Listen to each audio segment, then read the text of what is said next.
मराठा साम्राज्य का स्वर्ण युग। लेकिन शिवाजी महाराज की मृत्यु के बाद अब अंधकार की छाया मंडरा रही थी। क्या संभाजी अपने पिता की विरासत को संभाल पाएंगे या फिर मुगलों की साजिशें मराठों के गौरव को मिटा देंगी? 1680 में छत्रपति शिवाजी महाराज इस संसार को छोड़कर चले गए। पूरा मराठा साम्राज्य शोक में डूब गया। लेकिन इस शोक के बीच एक बड़ा संकट खड़ा था। अगला छत्रपति कौन बनेगा? शिवाजी के छोटे पुत्र राजा राम को गद्दी पर बैठाने की साजिशें हो रही थीं।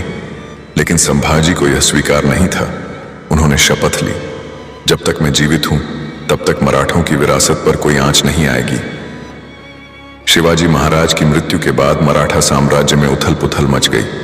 कुछ सरदार राजा राम को राजा बनाना चाहते थे, लेकिन संभाजी के समर्थक भी पीछे हटने को तैयार नहीं थे। अंततः 1681 में संभाजी ने अपने विरोधियों को परास्त कर सिंहासन पर अधिकार कर लिया। अब वह मराठा साम्राज्य के नए छत्रपति थे। लेकिन क्या यह उनकी अंतिम जीत थी? नहीं, यह तो सिर्फ शुरुआत थी। संभाजी के राज्याभिषेक की खबर दिल्ली तक पहुंची। जब औरंगजेब को पता चला कि शिवाजी का पुत्र अब मराठा साम्राज्य का नेतृत्व कर रहा है, तो उसने कसम खाई, अब यह मराठा वंश ज्यादा दिन नहीं टिकेगा। मैं खुद दक्षिण जाकर इन विद्रोहियों का अंत करूंगा।